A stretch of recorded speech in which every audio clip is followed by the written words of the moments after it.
Welcome to the People's Voice podcast.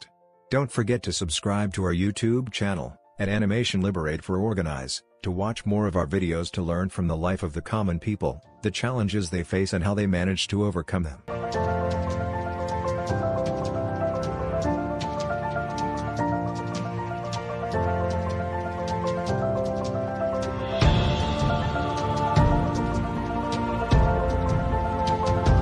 আসসালামু আলাইকুম, আমি রাকিব হোসেন। আলোর ধারাবাহিক অনুষ্ঠান জনগণের কথায় আজ আমরা এসেছি লক্ষ্মীপুর সদর উপজেলায় একটি মাদ্রাসায়, যে মাদ্রাসাতে যারা পড়ালেখা করে তারা সবাই দৃষ্টি প্রতিবন্ধী, যারা শিক্ষক তারাও দৃষ্টি প্রতিবন্ধী। আজ আমরা হুজুরের কাছে শুনবো ওনাদের এই মাদ্রাসার খরচ কিভাবে মেটায়, দৈনন্দিন জীবন কিভাবে চলে, ছাত্রদের সাথে ওনাদের ছাত্রদের যে ভরণ পোষণ, খাওয়া দাওয়া, এই সবগুলো ওনারা কিভাবে আয়োজন করে, এগুলো সম্পর্কে এখন হুজুরের সাথে আমরা কথা বলবো। আসসালামু আলাইকুম ওয়া রাহমাতুল্লাহ। হুজুরের নাম কি? ওয়ালাইকুম আসসালাম। আব্দুল মুহাইমিন। আপনাদের মাদ্রাসার নাম কি? আব্দুল গনি দৃষ্টি প্রতিবন্ধী ব্রেইল হাফিজিয়া ও ফরকানিয়া মাদ্রাসা। হুজুর নিজেও তো সম্ভবত দৃষ্টি প্রতিবন্ধী। আপনাদের এখানে কতজন শিক্ষার্থী আছে? আমাদের শিক্ষার্থী 25 জন আছে। সবাই দৃষ্টি প্রতিবন্ধী। যিনি এই মাদ্রাসাটা স্থাপন করছে, মানে প্রতিষ্ঠা করছে, উনিও কি দৃষ্টি প্রতিবন্ধী? একটা সংস্থার মাধ্যমে হয়েছিল। সংস্থার মাধ্যমে। এখন আপনাদের এই যে এই মানে আপনাদের মাদ্রাসায় যে খাওয়া দাওয়া বা ওই ছাত্রদের যে বই খাতা কলম, এইগুলো আপনারা কিভাবে মিটান?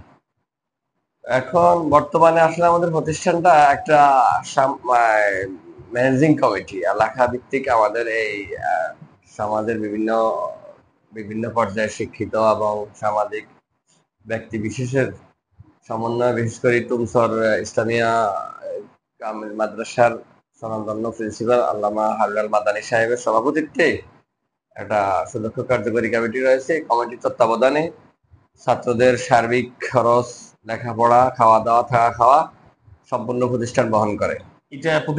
এইটাগুলো কি মানুষের আর্থিক সহযোগিতা থেকে আসে? বিভিন্ন ব্যক্তি বিশেষের সহায়তায় আমাদের প্রতিষ্ঠান চলে থাকে। ছাত্রদের থেকে একটা কথা বললে, ছাত্রদের থেকে কোনো খরচ আদি বা থাকা খাওয়ার কোনো চার্জ নেওয়া হয় না। ওদের সম্পূর্ণ সার্বিক প্রতিষ্ঠানে বিনা পয়সায় লেখাপড়া করে। আমাদের লেখাপড়ার ধরনটা হইলো দৃষ্টি প্রতিবন্ধীদের ব্রেইল পদ্ধতি, অর্থাৎ হাতের টাচে ব্রেইল পদ্ধতিতে বা এই নুরানি সিস্টেমে আমরা ব্রেইল, নুরানি, হাফিজিয়া এবং কিতাব শাখা, অর্থাৎ ছাত্রদের হেফজ শেষ হওয়ার পরে ওরা বাংলাদেশ বেফাকুল মাদ্রাসাল আরাবিয়ার সিলেবাস অনুযায়ী দাওরা হাদিস সম্পন্ন করা হয়। অলরেডি এই বছর আমাদের 2 জন ছাত্র দাওরা হাদিস, অর্থাৎ মাস্টার সমমান যে দেওয়া হয়েছে দাওরা হাদিসের, সেই সমমানে 2 জন ছাত্র অধ্যয়নরত আছে। ওই শাখার জন্য 4 জন শিক্ষক নিয়োগ আছে। ওরা অবশ্য ওরা চকুষ্মান।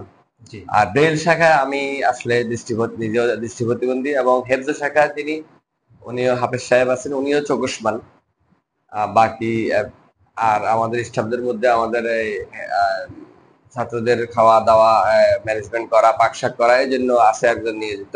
টোটাল আপনাদের শিক্ষক আর স্টুডেন্ট সবাই মিলে কতজন আপনারা আছেন এই মাদ্রাসায়? আমাদের মোট 34 জন আছে। হুজুর, আমি একটু যদি জানতে চাচ্ছি, সেটা হচ্ছে আপনাদের এই মাদ্রাসা, আপনাদের এখন যে চলমান পড়ালেখা চলতেছে, এই সম্পূর্ণ পড়ালেখার মধ্যে এই ছাত্রদের অভিভাবক, সমাজের মানুষ, গণ্যমান্য মানুষ আপনাদেরকে কি এমন সহযোগিতা করে? আলহামদুলিল্লাহ, সবাই সহযোগিতা আমাদের চলতেছে। এবং এই যে এই ভবনের জায়গাটা একজনে দান করছে, সেই দানকৃত জায়গার মধ্যে 10 জনের সহায়তা, অর্থাৎ সমাজের বিত্তবান তথা সর্বস্তরের মানুষের সহায়তা এবং দানে আমাদের এই মাদ্রাসার ভবনটাও নির্মাণ হয়েছে। দানেই সবগুলো চলতেছে। এই টোটাল আপনাদের এই খাওয়া দাওয়াও মানুষের আর্থিক সহযোগিতার উপর ডিপেন্ড করে? জি জি, হ্যাঁ, সবাই আমরা শুনলাম এই অন্ধ প্রতিবন্ধী মাদ্রাসার হুজুরের কাছ থেকে কিছু কথা। আরেকটি পর্বে আপনাদের সাথে দেখা হবে অন্য একটি গল্প নিয়ে। সালামু আলাইকুম।